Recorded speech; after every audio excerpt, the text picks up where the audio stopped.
Prepárate para una inmersión, un poco más oscura de lo habitual. Oh, ¿sí? Sí, vamos a entrarnos en un caso que te dejará, bueno, te dejará helado. Suena. Tenemos un artículo fascinante de Infobae sobre Catherine Knight, Ajá, una mujer australiana condenada por un asesinato, digamos, particularmente espantoso. entiendo. Y lo que hace que este caso sea aún más perturbador es que Catherine, bueno, ella trabajaba en un matadero. Un matadero. Sí, y al parecer aplicó sus habilidades en el crimen. Sí. La pregunta es cómo alguien puede pasar de, no sé, deshuesar animales a cometer un acto tan atroz. Esa es la pregunta, ¿verdad? Una pregunta compleja sin duda. Para entenderlo, creo que tenemos que comprender el contexto de la vida de Catherine. Claro, tiene sentido. Nació en 1955 en un pequeño pueblo de Australia Ujú. y su infancia estuvo marcada por la violencia. Su padre era alcohólico, abusaba de su madre. Imagino que crecer en un ambiente así te marca de por vida. Totalmente. La exposición a la violencia a una edad temprana puede tener consecuencias, devastadoras. Ya. Kathleen incluso fue víctima de abusos sexuales por parte de varios familiares hasta los 11 años. Dios mío. Estos traumas, bueno, pueden provocar problemas de apego, dificultad para regular las emociones y en casos extremos pueden distorsionar la percepción de la violencia. O sea que su entorno familiar era un caldo de cultivo para la violencia. Exactamente.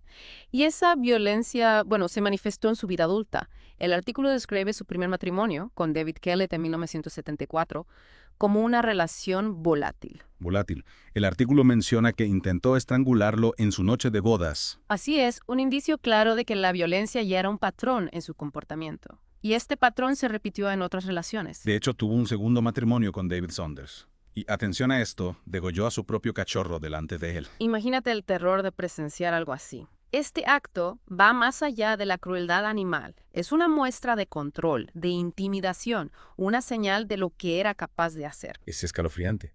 Y luego está el incidente con su bebé de 2 meses. El artículo menciona que lo dejó en las vías del tren. Un acto que, por suerte, no terminó en tragedia, pero sí nos revela un desequilibrio emocional profundo. Claro. Si bien la depresión posparto puede ser un factor, este acto va mucho más allá. Es como si la violencia fuera su única forma de, no sé, de comunicación. Podría decirse que sí. Su historial nos muestra una incapacidad para establecer vínculos sanos y una tendencia a resolver los conflictos con agresividad extrema. Y todo esto culmina en su relación con John Chillingworth, con quien tuvo un hijo. Ajá. Pero la relación termina cuando él descubre que Catherine tiene una aventura con Thomas Price, quien se convertiría en su víctima final. Exacto. Es en esta relación, bueno, en donde vemos como la espiral de violencia de Catherine alcanza su punto más terrible. El artículo describe a Price como un hombre tranquilo que al principio no veía la verdadera naturaleza de Catherine. Ya. Pero con el tiempo, las cosas cambiaron.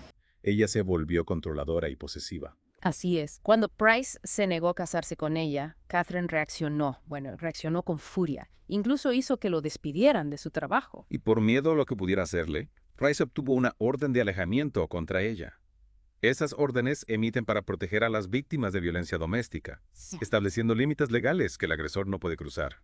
Pero, trágicamente, no siempre son suficientes. En este caso, la orden no fue suficiente para proteger a Price. Y llegamos al terrible 29 de febrero del 2000. Price llega a su casa después de trabajar y Catherine está allí. Lo que pasó esa noche es realmente escalofriante. Después de tener relaciones sexuales, Catherine lo apuñaló 37 veces con un cuchillo de carnicero. Un ataque brutal, sin duda, pero lo que hace este caso aún más aterrador es lo que sucedió después. Y aquí es donde la historia toma un giro macabro, ¿verdad? Sí. Catherine, usando sus habilidades del matadero, desolló el cuerpo de Price y lo colgó de un gancho para carne. Imagínate la escena que encontraron los policías. Dios mío. No solo estaba el cuerpo desollado y colgado, sino que Catherine había decapitado a Price y estaba cocinando su cabeza en una olla. Espera, ¿cocinando su cabeza? Sí, con verduras, como si fuera un guiso. Y para añadir aún más horror a la escena, había preparado 2 platos con la carne de Price, Madre mía. cada uno etiquetado con el nombre de uno de sus hijos. Eso es monstruoso. Sin duda, este acto va más allá de la violencia. Hay una premeditación, una crueldad y un simbolismo que nos deja sin palabras. Es como si Catherine estuviera representando sus propios traumas y su rabia en una escena de horror. Por suerte, los niños no estaban en casa esa noche. La policía encontró a Catherine dormida junto al cuerpo mutilado de Price. Al despertar, Catherine alegó amnesia, ¿Amnesia? diciendo que no recordaba nada de lo sucedido. Ya. Pero las pruebas eran abrumadoras. Claro. Fue juzgada y condenada a cadena perpetua sin posibilidad de libertad condicional. Increíble. Hasta el día de hoy, nunca ha confesado su crimen ni ha mostrado remordimiento. Este caso nos deja con muchas preguntas, ¿verdad? ¿Cómo pudo suceder algo así? ¿Qué factores llevaron a Catherine a cometer un acto tan atroz? Es difícil de comprender. Al principio mencionamos su trabajo en el matadero. ¿Crees que esa exposición constante a la muerte y al desmembramiento pudo haber influido en su mente? Es una pregunta muy interesante. Algunos expertos creen que la exposición repetida a la violencia, especialmente en un entorno laboral, puede tener un efecto desensibilizador. Pero no podemos generalizar. No todos los que trabajan en mataderos se convierten en asesinos. Claro, hay muchos otros factores en juego. Pero pensándolo bien, Catherine eligió colgar su juego de cuchillos de carnicero sobre su cama. Ese detalle no parece casual, ¿verdad? En absoluto es una imagen perturbadora que nos muestra cómo la violencia se había integrado en su vida cotidiana casi como un elemento más de su hogar. Y esa fascinación por la violencia se manifestó claramente en sus relaciones. El artículo menciona varios incidentes en los que Catherine agredió a sus parejas, intentó estrangular a su primer marido en la noche de bodas, amenazó a un mecánico con un cuchillo, incluso degolló un cachorro frente a su segunda pareja. Como si necesitara demostrar su poder a través de la violencia, es un patrón de comportamiento que se repite a lo largo de su vida.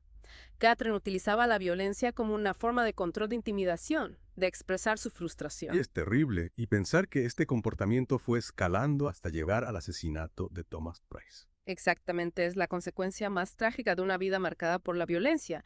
Y lo que hace este caso aún más aterrador es la premeditación y la crueldad con la que actuó Catherine. Totalmente, el artículo describe cómo planeó cuidadosamente el asesinato de Price, cómo lo desolló y lo colgó como si fuera un animal en el matadero. Luego cocinó su cabeza y preparó esos platos macabros. Esa escena sin duda nos hiela la sangre. Hay una frialdad, una falta de remordimiento que nos hace preguntarnos si Catherine era realmente consciente de la monstruosidad de sus actos. Y hablando de monstruosidad, el artículo menciona que Catherine nunca confesó su crimen, ni mostró arrepentimiento.